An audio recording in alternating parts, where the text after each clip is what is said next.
നാട്ടിന്ന് എത്ര ബിവം പഠിച്ചിട്ട് വന്നാലും ഇവിടെ വരുമ്പോ ലാംഗ്വേജ് ഡിഫിക്കൽട്ടീസ് ഉണ്ടാവും. കാരണം ഇലക്ട്രോണിക് ഹൗസ് ബിൽഡിംഗിൽ നമ്മള് ഷൂലയിലും കമ്പനിയിലൊക്കെ ആയിട്ട് നിങ്ങൾ എന്തൊക്കെയാണ് ചെയ്യുന്നത്? ഇപ്പൊ ഷൂലയിൽ അപ്പൊ ഹൗസ് ബിൽഡിംഗ് നിങ്ങളിപ്പോ നാട്ടില് ബിടെക് പാസ് ഔട്ട് ആണല്ലോ, അപ്പൊ അത് കഴിഞ്ഞിട്ട് എന്തുകൊണ്ടാണ് ഈ ഹൗസ് ബിൽഡിംഗ് എടുക്കാൻ കാരണം?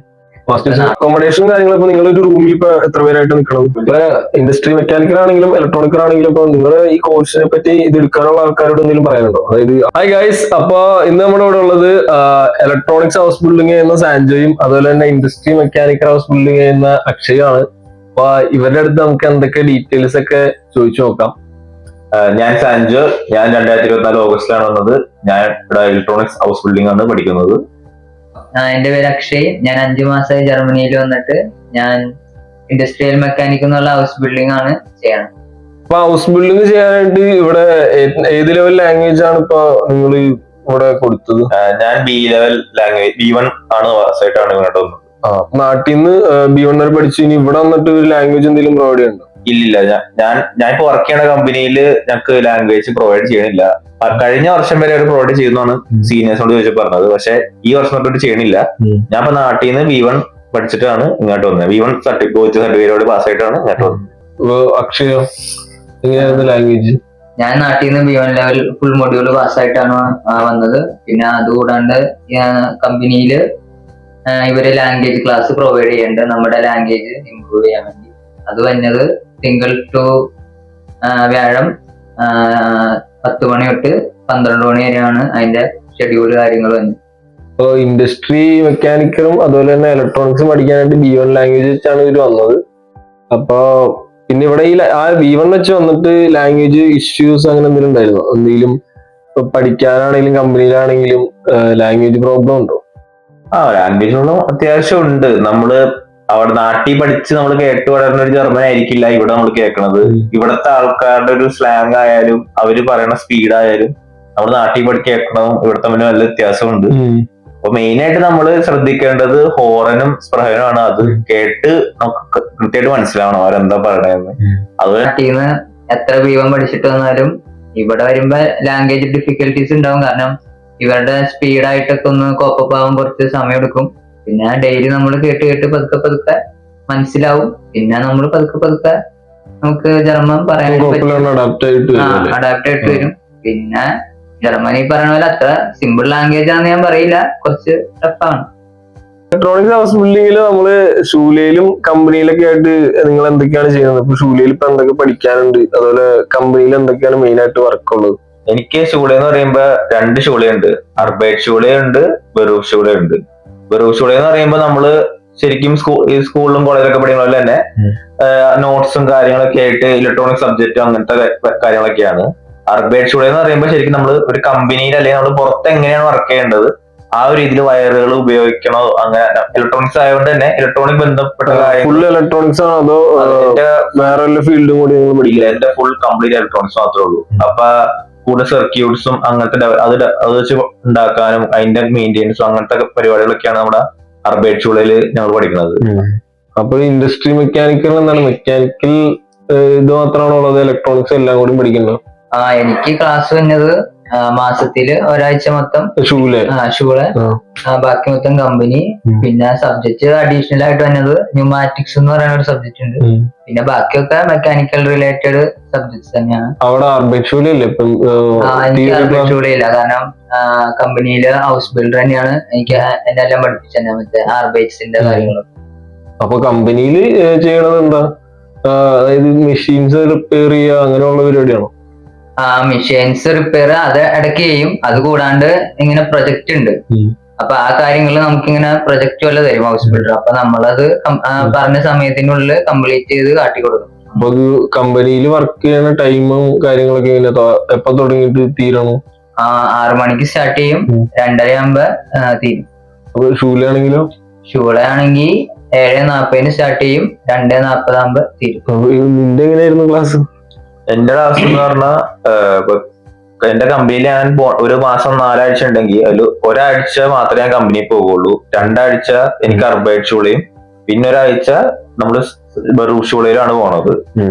പിന്നെ കമ്പനി ടൈമിംഗ് എന്ന് പറഞ്ഞാൽ ഞങ്ങക്ക് 5:30 തൊട്ട് 1:53 വരെയാണ് ടൈമിംഗ്. അതിന്റെ ഇടയിൽ നമുക്ക് ബ്രേക്ക് ലഞ്ചിനായാലും ബ്രേക്ക്ഫാസ്റ്റിനായാലും ഇടയ്ക്ക് ബ്രേക്ക് എല്ലാം ഉണ്ട്. ഒരു 40 മിനിറ്റ്സിനടുത്ത് ബ്രേക്കും കിട്ടും. നിങ്ങളെ ഫസ്റ്റ് വീക്കോട് വന്നു കഴിഞ്ഞപ്പോ നിങ്ങളുടെ ബാങ്ക് അക്കൗണ്ട് റെഡിയാക്കുക, അതുപോലെ ഇൻഷുറൻസ് അങ്ങനെയുള്ള കാര്യങ്ങളൊക്കെ സ്വയം ചെയ്യണോ അതോ കമ്പനി ഹെൽപ്പ് ചെയ്തോ? അത് കമ്പനി തന്നെ നമുക്ക് ഈ പറഞ്ഞ അപ്പോയിന്റ്മെന്റ് കാര്യങ്ങളൊക്കെ അക്കോമഡേഷനും കാര്യങ്ങളൊക്കെ അക്കോമഡേഷനും കമ്പനി തന്നെയാണ് പ്രൊവൈഡ് ചെയ്തത്. അവര് ആണ് എല്ലാ ഹെൽപ്പും ചെയ്തു തന്നത്. നിങ്ങൾക്കോ? ഞങ്ങള് ശരിക്കും കമ്പനി തുടങ്ങുന്നതിന് 2 ദിവസം മുമ്പേ നേരത്തെ എത്തിയായിരുന്നു. അപ്പൊ അവര് ഞങ്ങൾക്ക് ഞങ്ങളുടെ റൂമും കാര്യങ്ങളെല്ലാം സെറ്റ് ചെയ്തു. ആദ്യത്തെ 2 ദിവസത്തേക്കുള്ള ഫുഡും അവർ തന്നെ മേടിച്ചു തന്നു. പിന്നീട് ബാങ്ക് അക്കൗണ്ട് ആയാലും മൊബൈലിന്റെ സിം ആയാലും അവര് നമുക്ക് ഓരോ അവര് നമുക്ക് ഹെൽപ്പ് ഒക്കെ ചെയ്തു തരും. അപ്പൊ ഈ അക്കോമഡേഷൻ അവര് നേരത്തെ തന്നെ പ്രൊവൈഡ് ചെയ്തിട്ടുണ്ട്. നാട്ടിൽ നിന്ന് നിങ്ങൾക്ക് അറിയാൻ പറ്റുമോ അത് കമ്പനി തന്നെയാണ് പ്രൊവൈഡ് ചെയ്ത്? അത് നമുക്ക് നമ്മുടെ മെയിലിൽ പറഞ്ഞിട്ടുണ്ടായി. നമ്മുടെ ഇങ്ങനെയാണ് അക്കോമഡേഷൻ എന്നും ഇത്ര അവരെടുക്കും ഇത്ര നമ്മൾ കൊടുക്കും അതെല്ലാം നമുക്കൊരു മെയിൽ അവര് നേരത്തെ പറയും. നമുക്ക് ഇവിടെ ചെന്നതിന് ശേഷമാണ് റൂമും കാര്യങ്ങളൊക്കെ മനസ്സിലാവുള്ളൂ. പക്ഷെ നമുക്ക് റൂം ഉണ്ട് എന്നുള്ളത് നമുക്ക് നേരത്തെ അറിയാൻ പറ്റും. അപ്പൊ ഫസ്റ്റ് വീക്ക് വന്നപ്പോ എന്തൊക്കെയാണ് ചെയ്തത്? ആദ്യം തന്നെ കമ്പനിയിലോട്ടാണ് പോയത് അതോ ക്ലാസ്സും കാര്യങ്ങളൊക്കെ? ഞാൻ ഫസ്റ്റ് വീക്ക് ആദ്യം തന്നെ കമ്പനിയിലേക്കാണ് പോയത്. കമ്പനിയിൽ ഒരു 2 ആഴ്ച കമ്പനിയിൽ പോയി. അതിനുശേഷം ഞാൻ അർബൈറ്റ് ഷൂളയിലേക്കാണ് പോയത്. ഷൂളയിലേക്ക് പോയത് പിന്നെ അടുത്ത മാസമാണ് ഷൂളയിലേക്ക് പോയിക്കൊണ്ട്. നിനക്ക് എങ്ങനെയായിരുന്നു? ഞാൻ 1 മാസം മൊത്തം കമ്പനിയിലാ പോയെ. അത് കഴിഞ്ഞ് പിന്നെ ഷൂലയില് ഇപ്പൊ എക്സാമും കാര്യങ്ങളൊക്കെ എങ്ങനെയാണ്? അപ്പൊ ആദ്യം തന്നെ പഠിപ്പിച്ച് തുടങ്ങുമ്പോഴേ തന്നെ എക്സാം ഇടും അതോ പറയൂ? അവര് നമ്മളോട് പറയും ഇത്ര ഒരു പോർഷൻ ഉണ്ട് അവർക്ക്. അപ്പൊ ആ ടാർഗറ്റ് എത്തിക്കഴിഞ്ഞ് കഴിയുമ്പോ അവര് പറയും നമുക്ക് അടുത്ത ക്ലാസ്സിന് ടെസ്റ്റ് പേപ്പർ ഉണ്ടെന്ന് പറയും. അപ്പൊ നമ്മൾ അതിനനുസരിച്ച് പഠിച്ചിട്ടില്ല. ക്ലാസ്സിലിപ്പോ നിങ്ങൾ ഇന്ത്യക്കാര് മാത്രമാണോ അതോ ജർമ്മൻസും മിക്സ് ചെയ്താണോ? എന്റെ ക്ലാസ്സിൽ ഇപ്പൊ ഞാനും വേറൊരാളും കൂടെ ഉണ്ട് ഇന്ത്യക്കാരായിട്ട്. ബാക്കി എല്ലാവരും ജർമ്മൻസും പിന്നെ വേറെ ഔസ്ലാൻഡേഴ്സ് ഒക്കെ തന്നെയാണ്. നിനക്ക് എക്സ്പീരിയൻസ് ജർമ്മൻസിന്റെ കൂടെയാണോ അതോ നിങ്ങൾ സെപ്പറേറ്റ് ആണോ? ഇല്ല, എന്റെ ക്ലാസ്സിലും മൊത്തം 19 പേരാണ് ഉള്ളത്. അതില് 2 ഇന്ത്യൻസേ ഉള്ളൂ. ബാക്കി 17 പേരും ജർമ്മൻസ് തന്നെയാണ്. അവരങ്ങനെ പ്രശ്നമൊന്നുമില്ല. അവരും നമ്മൾ ചോദിച്ചാൽ നമ്മൾ സഹായിക്കുകയും നമുക്ക് ഹെൽപ്പിംഗ് ഒക്കെ ചെയ്യണവർ തന്നെയാണ്. അപ്പൊ ഇവരുടെ എക്സാം പാസ്സാവാനൊക്കെ പാടുണ്ടോ അതോ കുഴപ്പമില്ലാണ്ട്? ഇതുവരെ ഇപ്പൊ ഞങ്ങള് എത്തിയത് വരെ ബേസിക് ആയിട്ട് ഒരു പതിയെ പഠിപ്പിച്ചു തുടങ്ങണേ ഉള്ളൂ. അതുകൊണ്ട് ഇൻഡെപ്ത് ആയിട്ട് കൂടുതൽ കടന്നിട്ടില്ല. അപ്പൊ നമുക്ക് അറിയില്ല. ഇതുവരെ പഠിപ്പിച്ചത് നമുക്ക് പതുക്കെയാണ് അവര് പോണത്. ഇങ്ങനെ നമുക്ക് മനസ്സിലാക്കി തന്ന് പതുക്കെ സ്ലോ ആയിട്ട് പോണം. പെട്ടെന്ന് തന്നെ ഒരു വലിയ സബ്ജക്റ്റ് ആയിട്ട് അങ്ങനെ എടുക്കണില്ല അവര്. തിയറിയിൽ എന്താ ശരിക്കും ബേസിക് ആയിട്ട് നമ്മൾ പ്ലസ് ടു പഠിച്ച സയൻസ് ആയിട്ട് ബന്ധപ്പെട്ട സംഭവങ്ങളാണോ അതോ? അങ്ങനെയല്ല, ഇലക്ട്രോണിക്സ് ആയിട്ട് ബന്ധപ്പെട്ടതായതുകൊണ്ട് തന്നെ കുറച്ച് സർക്യൂട്ടുകൾ കുറച്ച് ഡിഫറെന്റ് ടൈപ്പുകൾ അങ്ങനെ ഇലക്ട്രോണിക്സ് ആയിട്ട് ബന്ധപ്പെട്ടാണ്. പക്ഷെ അത് പതുക്കെ ഒരു പോണമുണ്ട്. നമുക്ക് പഠിച്ചു പോവാം. പിന്നെ പരീക്ഷ പോലും നമുക്ക് ഇവരുടെ ആപ്പില് ഒരു ആപ്പൊക്കെ നമുക്ക് തരുവര്. അപ്പൊ ആപ്പിൽ പറയും ഇന്ന ദിവസം പരീക്ഷയുണ്ട്. അങ്ങനെ അതൊക്കെ ഒരു മാക്സിമം അവര് നമ്മളെ ഹെൽപ്പ് ചെയ്യും. പിന്നെ ഷൂലേന്ന് ടാബ് ലാപ്ടോപ്പ് അങ്ങനെയുള്ള സ്റ്റഡി മെറ്റീരിയൽസ് കിട്ടിയോ? ഇല്ലില്ല, ഞങ്ങളുടെ ഷൂളിൽ നിന്ന് അങ്ങനെ ഒന്നും കിട്ടിയില്ല. പക്ഷെ ചില കമ്പനികളിൽ നിന്ന് അങ്ങനെ കൊടുക്കുന്നുണ്ടെന്ന് കേട്ടിട്ടുണ്ട്. ഞങ്ങളുടെ ഇപ്പൊ ഏതായാലും അങ്ങനെയൊന്നും കിട്ടിയില്ല. നിങ്ങൾക്ക് എങ്ങനെയായിരുന്നു സ്റ്റഡി മെറ്റീരിയൽസും കാര്യങ്ങളൊക്കെ കമ്പനി പ്രൊവൈഡ് ചെയ്തോ? സ്റ്റഡി മെറ്റീരിയൽസ് കമ്പനി പ്രൊവൈഡ് ചെയ്തു. ബുക്ക്, പേന അങ്ങനെ സാധനങ്ങളൊക്കെ. അല്ലാണ്ട് ഷൂളേന്ന് ടാബോ ലാപ്ടോപ്പോ അങ്ങനെയൊന്നും കിട്ടിയില്ല. ബുക്സും കാര്യങ്ങളൊക്കെ കിട്ടി, വേറെ ഒന്നും തന്നില്ല. അത് കമ്പനിയിൽ നിന്നാണ് പ്രൊവൈഡ് ചെയ്തത്. അക്കോമഡേഷനും കാര്യങ്ങളൊക്കെ നിങ്ങളൊരു റൂമിൽ ഇപ്പൊ എത്ര പേരായിട്ട് നിക്കണത്? ഞങ്ങളുടെ റൂമില് ഞങ്ങളുടെ ഒരു അപ്പാർട്ട്മെന്റ് ഫുള്ളായിട്ട് 4 റൂമുണ്ട്. 4 പേർക്കും സെപ്പറേറ്റ് റൂമും ഒരു കിച്ചണും ഒരു ബാത്റൂമാണ് ഉള്ളത്. കിച്ചണും ബാത്റൂമും നമ്മൾ ഷെയർ ചെയ്യും. ബാക്കിയെല്ലാം ഓരോരുത്തർക്ക് സെപ്പറേറ്റ് റൂമും കാര്യങ്ങളൊക്കെ ഉണ്ട്. അപ്പൊ ഇതിന് റെന്റും റെന്റും കാര്യങ്ങളും അവര് നമുക്ക് നേരത്തെ മെയിൽ അയച്ചപ്പോൾ തന്നെ പറഞ്ഞായിരുന്നു. അതായത് 70% നമ്മൾ കൊടുക്കണം, ബാക്കി 30% കമ്പനി ഇടും. അങ്ങനെ ഒരു രീതിയിലാണ്. അത് ഓരോ കമ്പനി അനുസരിച്ച് ആ പെർസെന്റേജിന്റെ റേഷ്യോ മാറിക്കൊണ്ടിരിക്കും. അപ്പൊ നിന്റെ കമ്പനിയിൽ എങ്ങനെയാണ്? സെയിം തന്നെയാണ്. കുറച്ച് നമ്മൾ കൊടുക്കണം, കുറച്ച് കമ്പനി ഇടും.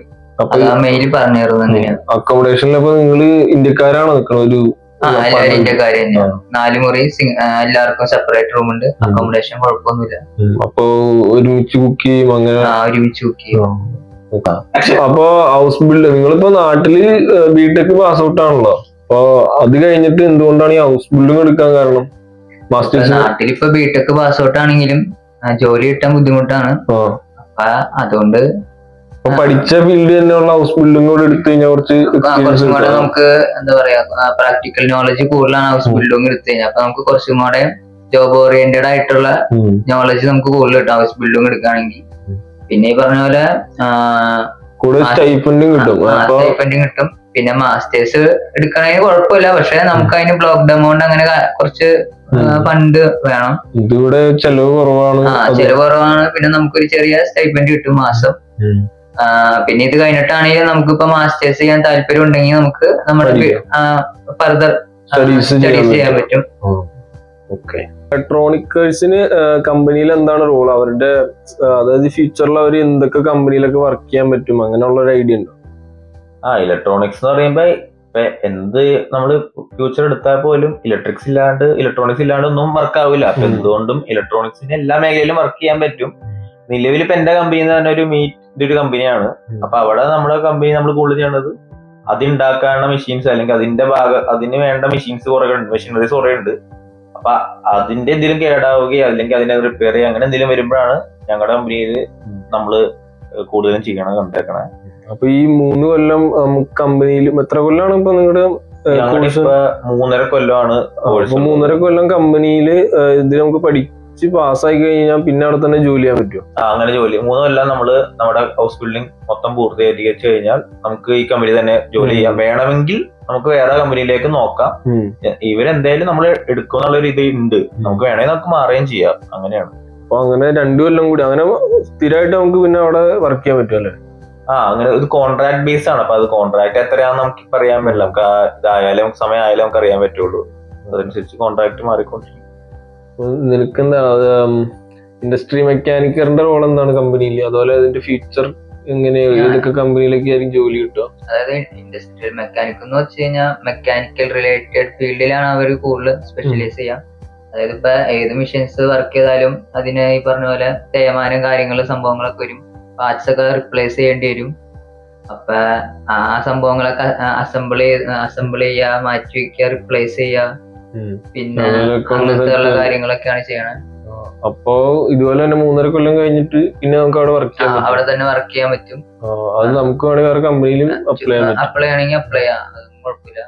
അങ്ങനത്തെ കാര്യങ്ങളൊക്കെ പഠിച്ചുകൊണ്ടിരിക്കുന്ന ടൈമിൽ B1 B2 ലാംഗ്വേജ് എടുക്കണം എന്നുള്ള നിർബന്ധം അങ്ങനെ എന്തെങ്കിലും ഉണ്ടോ? അത് ഇതുവരെ കമ്പനിയിൽ B2 ആണെന്ന് പറഞ്ഞിട്ടില്ല. നിങ്ങളിപ്പോ സീനിയേഴ്സ് ആണെങ്കിലും B2 എടുത്തിട്ടില്ല?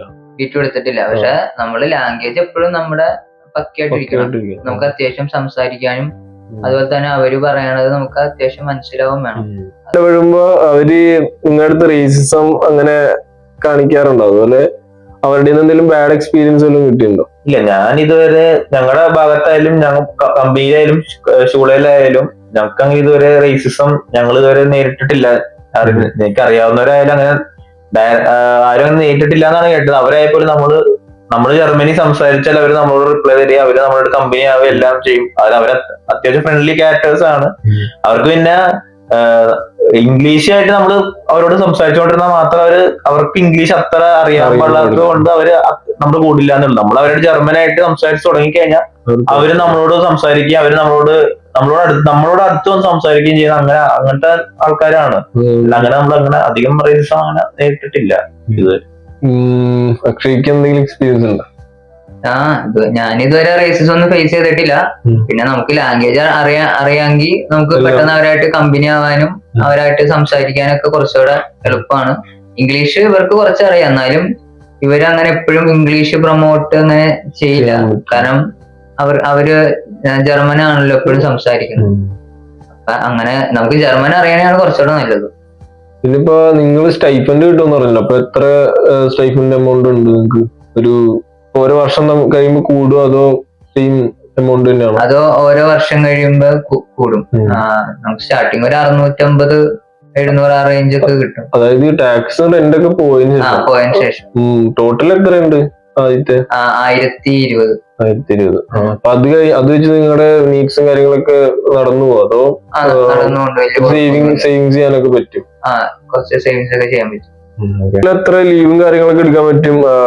ഇപ്പൊ സിക്ക് ലീവ് സെപ്പറേറ്റ് ആണോ? അതുപോലെ നമുക്ക് ലീവ് 1 കൊല്ലം ഇത് നമ്മുടെ എഗ്രിമെന്റ് കോൺട്രാക്റ്റിൽ നേരത്തെ പറയും എത്ര ലീവ് ഉണ്ടെന്ന്.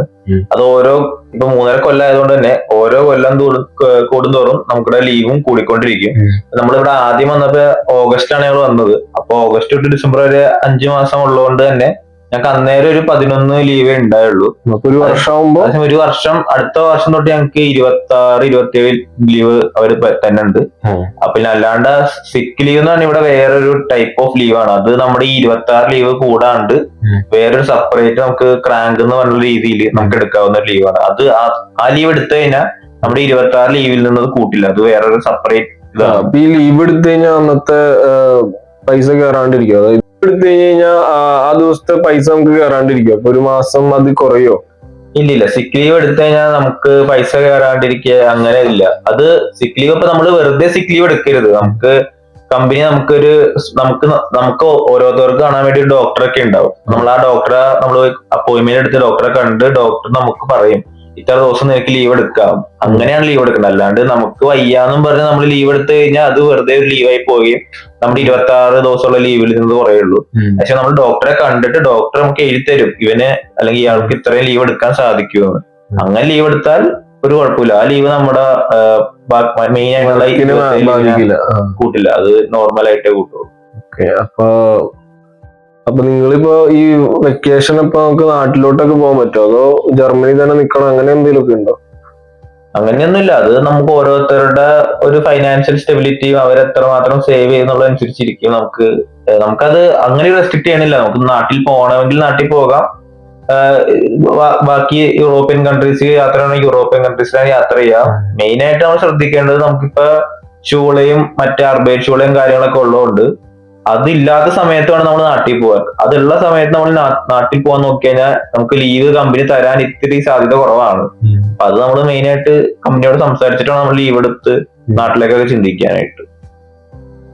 അപ്പൊ നിങ്ങളിപ്പോ ഇപ്പൊ എടുത്ത വെക്കേഷനിലൊക്കെ ഏതൊക്കെ രാജ്യങ്ങളിലൊക്കെ പോയി, അതോ ജർമ്മനിയിലകത്ത് കുറെ സ്ഥലങ്ങൾ കറങ്ങുകയാണ് ചെയ്തത്? ഞങ്ങളിപ്പോ നിലവിലിപ്പോ കുറച്ചായാലും വന്നിട്ട് ഞങ്ങളിപ്പോ ഞങ്ങളുടെ തൊട്ടടുത്ത് തന്നെയാണ് ഡെൻമാർക്ക് എന്നുള്ള രാജ്യമുള്ളത്. അപ്പൊ ഡെൻമാർക്ക് പോയി. പിന്നെ ഈ ക്രിസ്മസ് ഞങ്ങളൊന്ന് ചെക്ക് റിപ്പബ്ലിക്കിലൊന്ന് കറങ്ങാൻ പോയി. അത് അങ്ങനെയല്ല, തൊട്ടടുത്ത രാജ്യങ്ങളായതുകൊണ്ട് നമുക്ക് രാജ്യങ്ങളിലേക്ക് പോണതിന് വലിയ പാടില്ല, നമുക്ക് എളുപ്പമാണ് കറങ്ങാനായാലും മറ്റ്. പക്ഷേ എവിടേക്ക് പോയിരുന്നു? ഞാനും ഡെൻമാർക്കും ഞങ്ങൾ ഒരുമിച്ചാണ് ട്രാവൽ ചെയ്തത്. ഇതിങ്ങനെ DB ടിക്കറ്റ് ടിക്കറ്റ് ഉപയോഗിച്ചാണോ?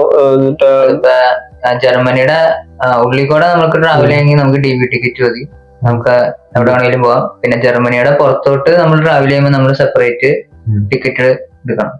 ഇപ്പൊ ഇൻഡസ്ട്രി മെക്കാനിക്കൽ ആണെങ്കിലും ഇലക്ട്രോണിക്കൽ ആണെങ്കിലും ഇപ്പൊ നിങ്ങള് ഈ കോഴ്സിനെ പറ്റി ഇത് എടുക്കാനുള്ള ആൾക്കാരോട് എന്തെങ്കിലും പറയാനുണ്ടോ? അതായത് അവര് എങ്ങനെയുള്ള നോളജ് ഉള്ളവർ വേണം ഇത് എടുക്കാൻ, ഏത് ഇൻട്രസ്റ്റ് ഉള്ളവർ വേണം ഹോസ്പിറ്റലിൽ എടുക്കാൻ, അങ്ങനെ എന്തെങ്കിലും?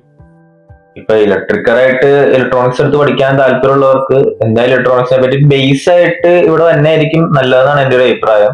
ഇപ്പൊ +2 കഴിഞ്ഞിട്ട് ഡിപ്ലോമ നമ്മുടെ നാട്ടിൽ ഇലക്ട്രോണിക്സ് എടുത്തിട്ട് ഇവിടെ വന്നതും കുഴപ്പമില്ലാത്തൊരു ഇതാണ്. കാരണം ഒന്നും അറിയാണ്ട് വന്നേക്കാൻ നല്ലത് അത്യാവശ്യം നമുക്ക് ബേസിക് നോളജ് നമ്മുടെ നാട്ടിൽ നിന്ന് നമ്മൾ വരുമ്പോൾ നമുക്ക് ഇവര് പഠിപ്പിച്ചെല്ലാം കൂടി ചെയ്യുമ്പോൾ നമുക്ക് കുറച്ചും കൂടെ അത് കണക്ട് ആവും. അവര് പറയണ കാര്യങ്ങളായാലും നമുക്ക് ചെയ്യാനുള്ള പ്രോബ്ലംസ് ആയാലും ആ ഡ്രോയിങ്സ് ആയാലും നമുക്ക് കുറച്ചും കൂടെ നമ്മുടെ പഠിത്തത്തിന് അത് സഹായിക്കും. പിന്നെ പണി അതിപ്പോ ഏത് കോഴ്സ് എടുത്താലും നമുക്ക് അത്യാവശ്യം പണിയുണ്ട്.